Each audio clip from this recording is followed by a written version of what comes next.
Assalamualaikum warahmatullahi wabarakatuh.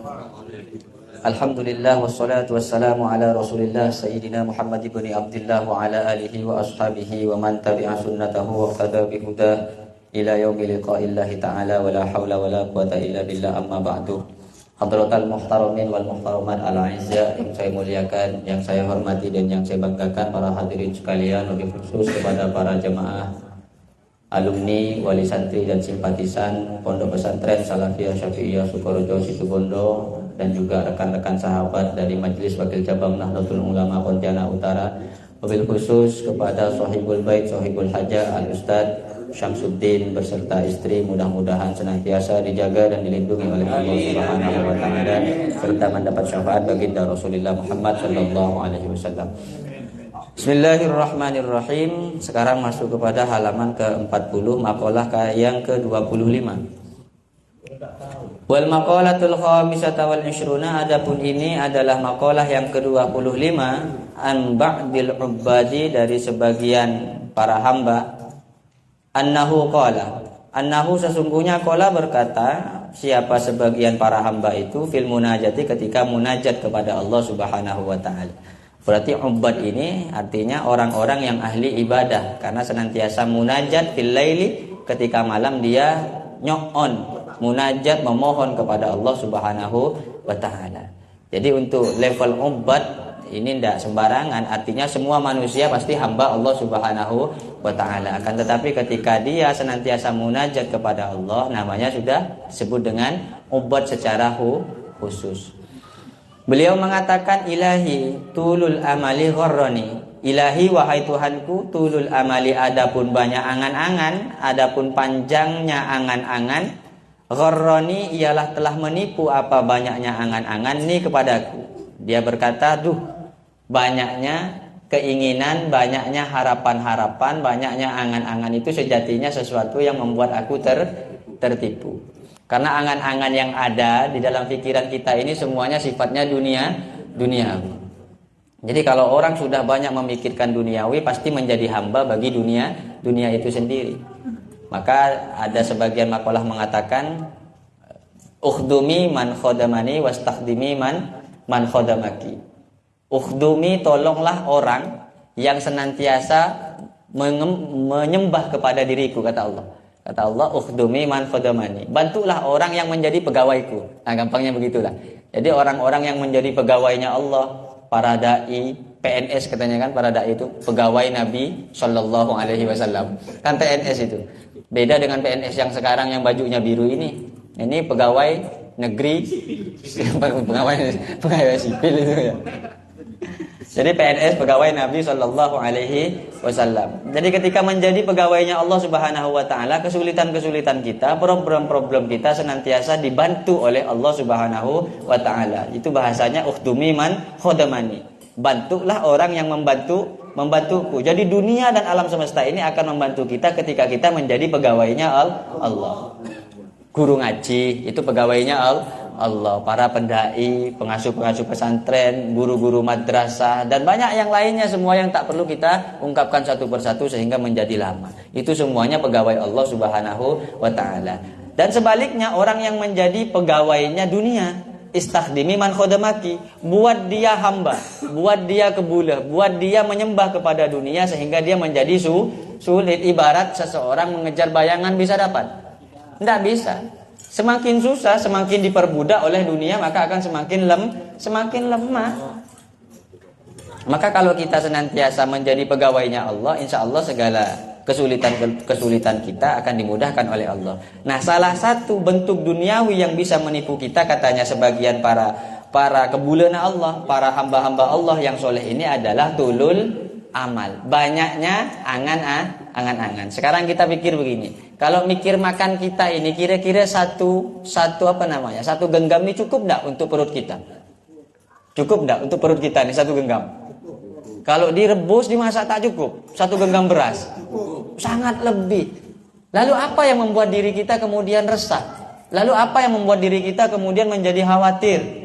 Apa yang membuat diri kita kemudian menjadi bingung? Karena banyaknya angan-angan yang dipikirkan, bagaimana besok, bagaimana lusa, bagaimana seterusnya. Berarti dia telah lebih dahulu memikirkan dirinya ketimbang Allah Subhanahu wa taala. Kalau tak banyak pikiran kan nyaman. Kenapa kok kita pusing sekarang? Karena terlalu banyak angan-angan, padahal angan-angan itu yang belum tentu membuat diri kita bahagia di hadapan Allah. Justru kebanyakan angan-angan itu, katanya para orang-orang soleh, gharroni, yang menjadi sebab menipu diri kita berada di dunia dan kelak akan menyesal di akhirat. Artinya khadda'ani, telah menipu apa banyaknya angan-angan itu ni kepadaku.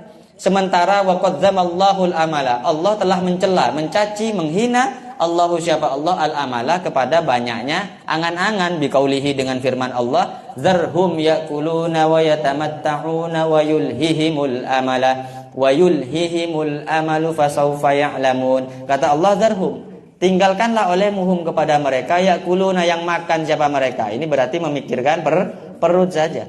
Yakuluna yang makan siapa mereka, wa yatamatta'una kemudian senang-senang, mikirkan refreshing, memikirkan dengan keluarganya. Wa yulhihimul amalu, dan melalaikan him kepada mereka al amalu apa banyaknya angan-angan. Nanti kalau udah umur sekian pinginnya begini, kalau nanti anak sudah berkeluarga pinginnya begini, kalau sudah waktunya usia segini pingin begini. Ini yang buat kita susah.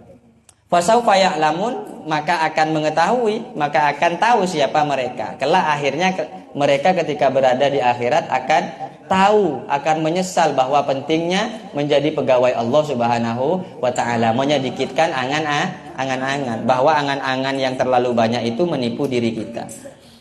Wa hubbud dunya, kemudian yang kedua, wa hubbud dunya ahlakani, dan adapun cinta dunia ahlakani ialah membinasakan apa cinta dunia ni kepadaku.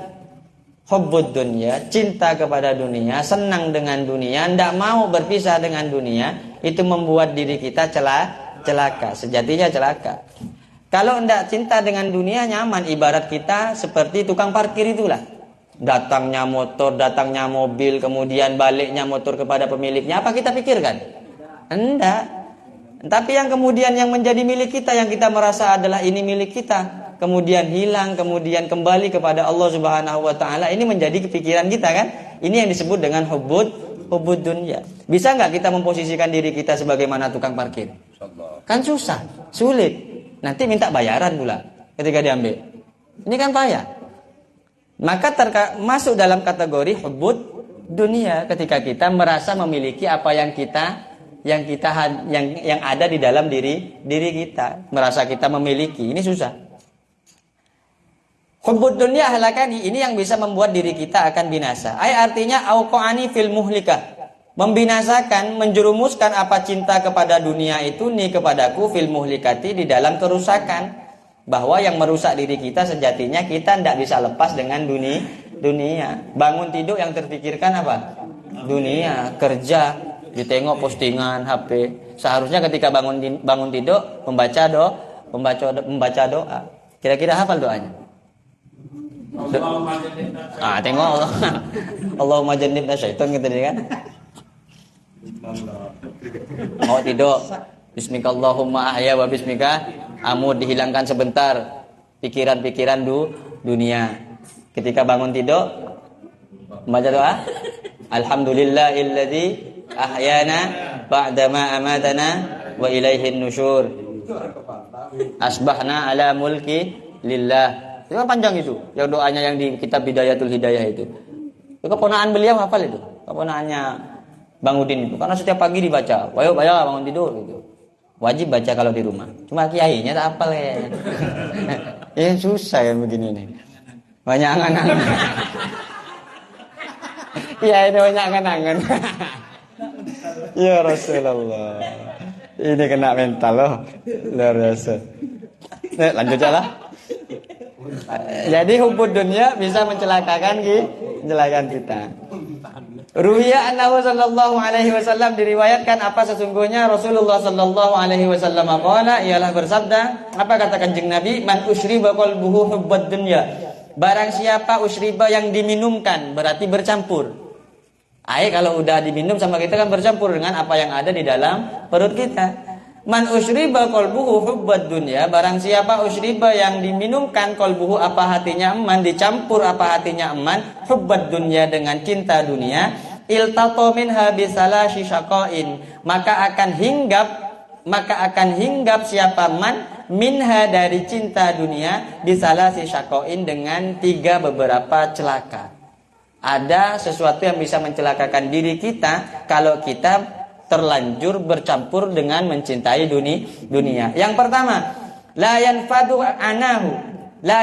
anahu, tidak akan berhenti siapa eman, tidak akan berhenti anahu apa sakitnya eman ketika memikirkan dunia.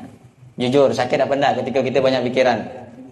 Mikirkan sekolah anak, mikirkan rezeki besok yang mau dimakan, memikirkan besok kita mau kerja apa, mau traveling kemana-mana, besok lah iuran boleh, sompengan boleh, kayak cetak beneran, kayak cetak, undangan banyak, parona orang banyak, saya datangi sakit cetak, jadi biar tak sakit cetak, gimana caranya? Tina tedung, tedung cecek loh, deki cek sakit boleh, enggak boleh deh kan?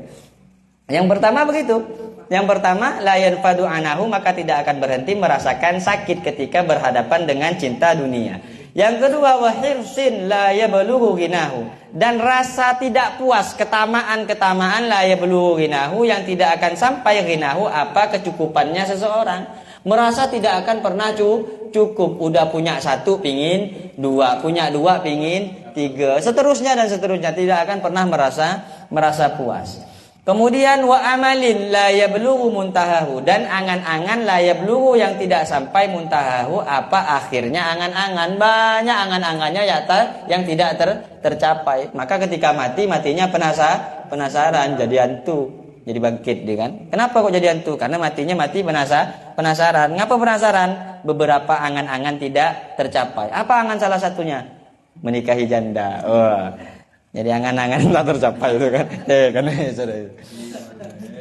Rawahu Tabarani, meriwayatkan kepada hadis ini At-Tabarani, siapa Imam At-Tabarani. Kemudian yang ketiga, wasyaitanu adallani, wasyaitanu adapun setan adallani ialah menyesatkan siapa setan ni kepadaku. Ini di dalam munajatnya hamba-hamba Allah yang soleh itu.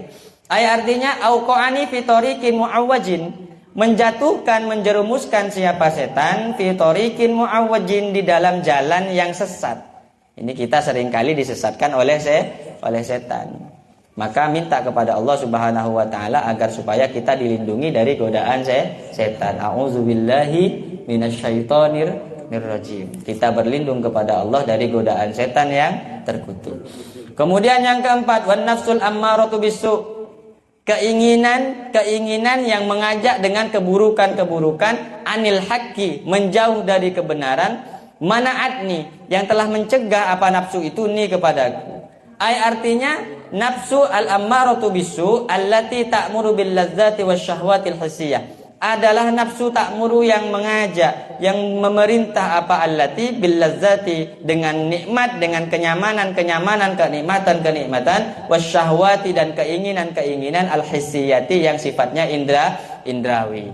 Pingin makan nyaman, pingin jalan-jalan, pingin refreshing, udah pernah berangkat haji, pingin haji lagi, sementara tetangganya masih banyak yang miskin, sementara keluarganya masih banyak yang melarat. Bukan tidak boleh, boleh, tidak masalah. Akan tetapi kalau sekiranya harta tadi lebih manfaat untuk keluarganya yang lebih membutuhkan, maka itu lebih besar pahalanya. Kenapa? Karena kewajiban kita kan sudah gugur melaksanakan haji yang pertama. Kalau sudah kaya semua, alhamdulillah. Ini yang dimaksud dengan an-nafsul ammaratu bisu, ta'muruna bil ladzati wasyahwatil hissiyah. Ya, kadang kita melakukan seolah-olah dibungkus dengan amal soleh, yang sejatinya amal-amal tadi merupakan hanya kesenangan-kesenangan syahwat saja, bungkusnya yang sifatnya agama. Terkadang kita banyak ditipu dengan sifatnya yang bungkusnya agama, padahal sesuatu itu adalah sesuatu yang menyimpang terhadap syariat. Ini kan repot ini. Kemudian watajzibul qalba ila ma'wasyururi, watajzibu, dan mengajak apa nafsu ammaratu bisu al-qalba, kepada hati, ila ma'wasyururi, kepada tempat-tempat yang dicela oleh syariat.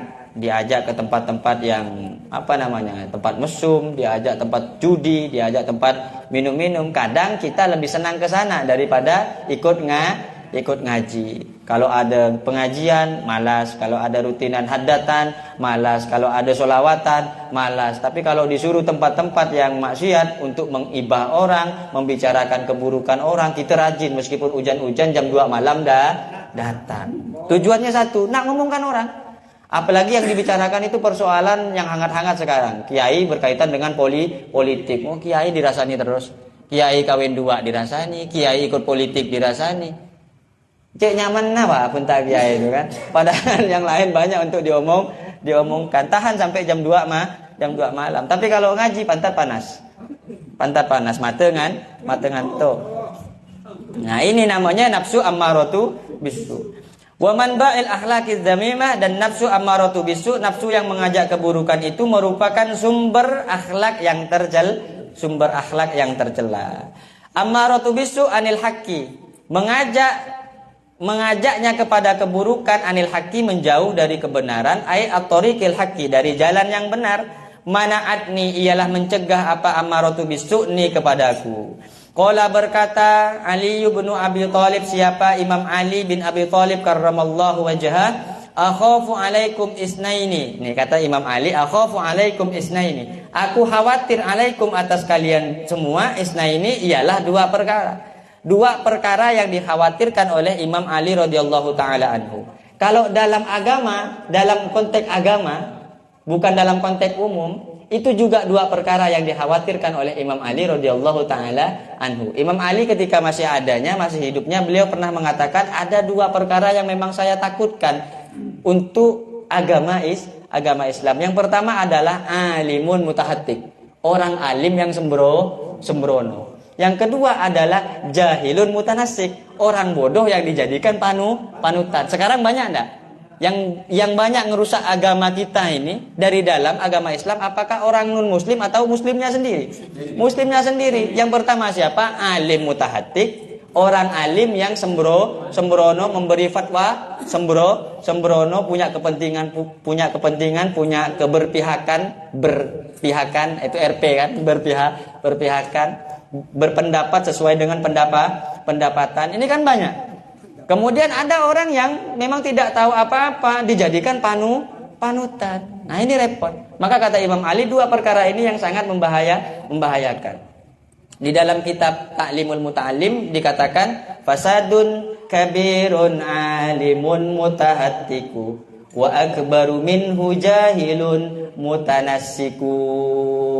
Huma fil alami, huma fitnatun fil alamina azimatun liman bihima fi dinihi yatamassaku. Kan begitu kata Imam Ali. Apa yang kata Imam Ali? Fasadun kabirun alimun mutahattikun, menjadi rusak yang sangat besar, rusak serusak-rusaknya. Yang pertama adalah orang alim yang sembrono, apalagi pakai media begini nih. Dia berfatwa semaunya, di-share, dipotong, tambah sesat nih. Tambah sesat. Bahaya, media-media begini nih bahaya. Tergantung yang nyuting juga kan, sesuai kepentingan, dapatnya berapa kan begitu. Bahaya juga. Tapi kalau NU enggak lah, NU kan enggak ada yang dibayar. Kadang kan ada pengajian, ayo ini di syuting, saya pengen ngomong ini biar sampai kemana-mana, kan ada begitu. Itu bahaya. Alimun mutahattikun, kemudian yang kedua jahilun mutanasiku wa akbaru minhu, tapi lebih besar dari orang alim yang sembarangan tadi katanya. Lebih besar bahayanya dari orang alim yang sembarangan tadi, siapa katanya? Jahilun mutanasiku, orang bodoh yang dijadikan panutan. Orang bodoh yang dijadikan panutan. Ini dalam konteks agama. Nah, Imam Ali mengatakan dalam konteks secara umum, beliau mengatakan, saya khawatir kepada kalian semua isnaini, 2 perkara. Yang pertama ittiba al-hawa, mengikuti hawa nafsu. Yang kedua watulal amali, yang kedua banyaknya angan-angan. Kenapa kok bahaya keduanya? Fa inna tiba al-hawa yasuddu anil haqqi, karena sesungguhnya mengikuti hawa nafsu yasuddu anil haqqi, menghalangi apa mengikuti hawa nafsu anil haqqi, dari kebenaran. Misalnya dalam satu konteks, betul kita nyata ini benar bahwa barang ini adalah haram. Tapi karena dia punya kepentingan, Akhirnya dari kepentingan tadi menghalangi dari kebenaran. Itu mengikuti hawa nafsu. Barang yang jelas haram, wah, assalamualaikum, ini gimana hukumnya Pak Kiai? Akhirnya dia bilang haram, dikeluarkan duit 50 juta. Udah agak, ya kalau begini sih tunggu dulu, gitu kan. Ini menurut saya, ini dalam kitab-kitab yang ulama itu banyak, pendapatnya banyak. Kasih 100 juta, ya halal. Akhirnya berubah jadi halal.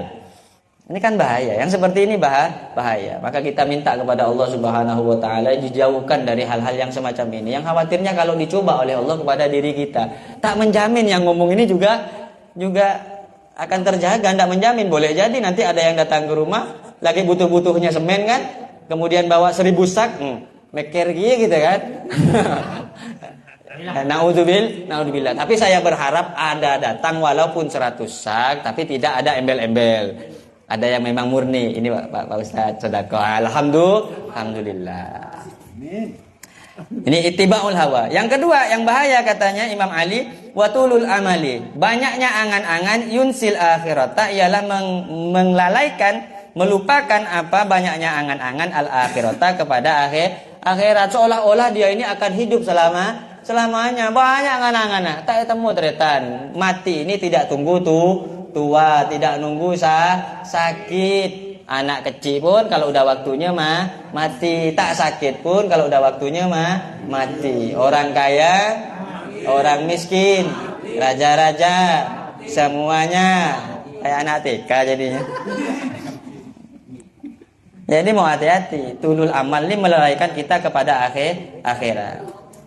Wa qala Abu Sulaiman Ad-Darani, berkata siapa Imam Abu Sulaiman Ad-Darani, beliau mengatakan afdalul a'mali khilafu hawan nafsi. Adapun paling utamanya dari perbuatan-perbuatan manusia, khilafu hawan nafsi adalah tidak mengikuti hawa nafsu. Kan repot ini. Bisa enggak? Misalnya kita punya keinginan terong akan nasi kuring, Kamu bisa enggak? Sama kita dituruti terus itu. Dengan konsep sederhana, mumpung hidup di dunia. Kayak kemarin, mohon maaf, kayak kemarin saya punya kawan saya itu ngajak kawan saya satunya ngopi di seberang sana di Jalan Hijaz itu. Kopinya kopi susu. Memang enak biasa kopi di sana itu. Dia foto kirim ke saya. Tahan saya beli. Beli saya ada di sini. Itu di kopi sana, Bang. Jadi saya itu beli, pingin juga. Sebenarnya kalau misalnya ngikutin kitab ini dimarahin kita ini. Tak boleh, tapi karena terogi ya. Akhirnya meleh, berhenti roti ini meleh ya. Ya Allah. Susah ini. Yang seperti ini susah. Menyalahi hawa nafsu, tidak mengikuti hawa nafsu. Ini menurut Imam Abu Sulaiman Ad-Darani. Wa qarinus su'i 'alal ma'siyati a'anani. Wa qarinus su'i, adapun teman-teman yang buruk, teman-teman yang akhlaknya jelek, alal maksiati, atas maksiat, a'anani, ialah menolong siapa teman-teman yang buruk ni kepada diriku. Hati-hati dalam mencari teman. Ketika kita berteman, pilih yang betul-betul teman tadi bisa mengingatkan kita kepada Allah Subhanahu wa taala, yang menumbuhkan rasa cinta kita sehingga dengan berteman tadi kita ingat bahwa kita adalah umat baginda Nabi Muhammad sallallahu alaihi wasallam. Yang muncul adalah rasa cinta. Karena berbeda, kalau kita cinta kepada Kanjeng Nabi itu tidak sama seperti kita cinta dengan teman, cinta kita dengan orang-orang misalnya pacaran, itu tidak sama. Karena kalau kita punya rasa cinta dengan baginda Nabi Muhammad, walaupun tidak pernah ketemu, cinta kita pasti akan terbalas. Tidak mungkin cinta kita bertepuk sebelah tangan. Tapi tidak ada jaminan loh, ketika kita teman walaupun dekat begini, walaupun senantiasa bersama, cinta kita bisa dibalas. Boleh jadi cinta kita bertepuk sebelah tangan. Maka kata Imam Asy-Syafi'i di dalam kitab Diwanus Syafi'i mengatakan begini, wa minasyaqawa an tuhibba wa man tuhibbu yuhibbu ghairaka. Sakit yang sangat luar biasa dirasakan adalah an tuhibba, engkau mencintai orang lain sementara orang yang kau cintai, wa man tuhibbu yuhibbu ghairaka, orang yang kau cintai malah dia cinta kepada orang lain. Sakit tak sakit? Sakitnya tuh di sini ya. luar biasa, sakit luar biasa. Ketika cinta kita dihianati. Maka cinta yang tak dihianati itu cuma dua. Yang pertama ketika kita cinta kepada baginda Nabi, cinta kepada guru-guru kita. Kenapa kok guru-guru kita? Karena guru-guru kita adalah para kiai, para ulama, para habaib, orang-orang soleh adalah pewaris dari baginda Nabi Muhammad sallallahu alaihi wasallam yang cintanya kalau kita mencintai tidak akan bertepuk sebelah tangan. Maka saya ada pantun mau saya sampaikan. Gimana? Oke. Pergi ke pasar beli mangga. Jangan lupa dibawa pulang. Udah berusaha untuk mencinta. Ternyata dia jalan sama orang. Iya. Sakit tak sakit? Hah? Tak nyambung ke? Oh benar lah kau. Aku udah ngarang lama nih kau. Kau nih betul lah sikit. Nah, sekali lagi.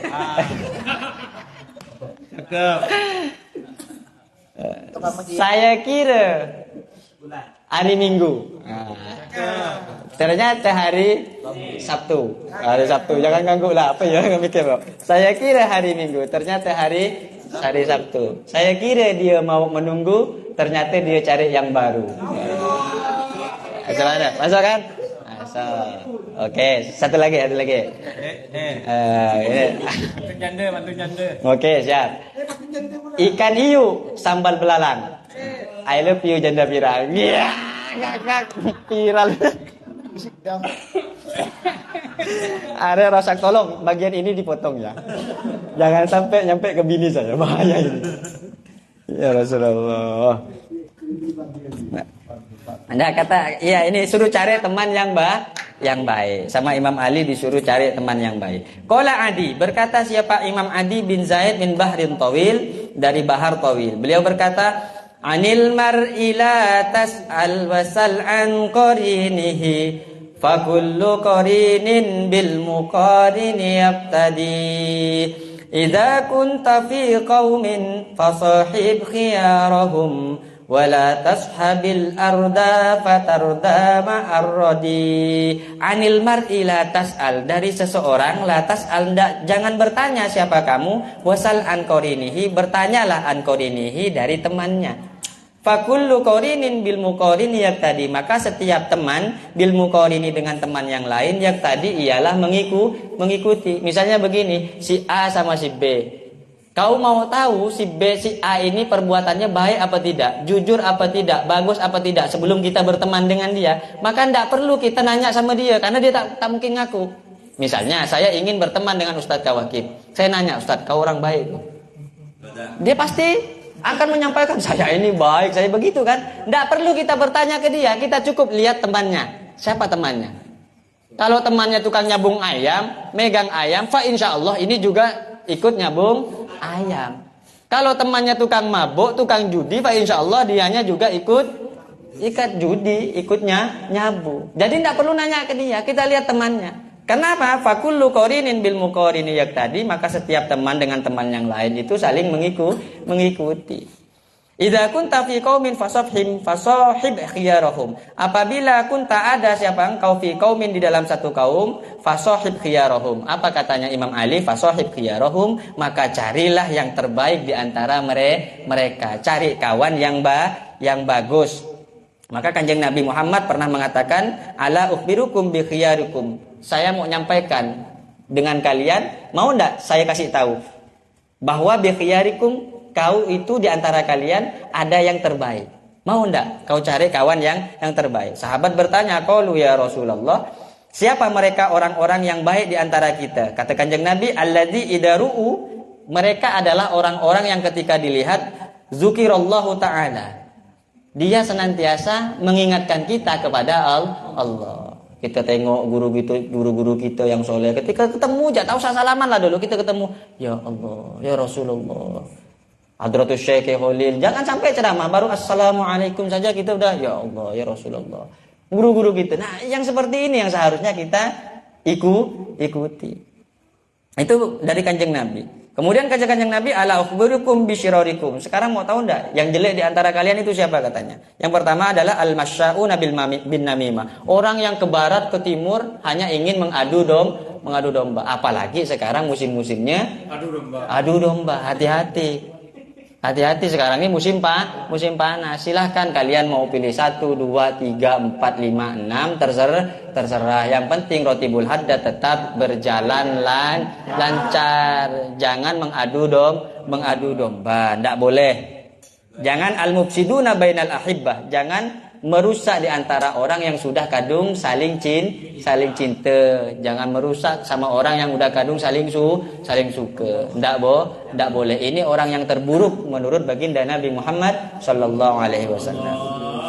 Fa'aghithni, maka mintalah kepada Allah Subhanahu wa taala. Fa'aghithni, maka tolonglah wahai Allah ni kepadaku, ya ghiyasal mustaghisin, wahai zat yang memberikan pertolongan kepada orang-orang yang menolong. Fa illam tarhamni, maka jika tidak mengasihani siapa engkau ni kepadaku, faman dzalladzi yarhamuni ghairuka, maka siapakah orang yang bisa menyayangi ni kepadaku ghairuka, apa selainmu. Ya Allah, tolonglah aku karena tidak ada orang yang mampu menolongku. Kalau engkau tidak mau menolongku ya Allah, maka siapa yang akan menolong diriku. Maka mohon kepada Allah Subhanahu wa taala terutama di momen-momen saat ini agar supaya kita tetap dijaga, tetap dilindungi oleh Allah, dihindari dari segala musibah, dijauhkan dari segala mara bahaya. Mungkin cukup ini yang bisa saya sampaikan, dan saya berharap rotibul haddad ini senantiasa menjadi kendaraan kita semakin dekat dan dekat kepada Allah Subhanahu wa taala dan dicintai baginda Rasulullah Muhammad dan mendapatkan berkah dan syafaat dari guru-guru kita. Hadana wa iyyakum ila siratikal mustaqim.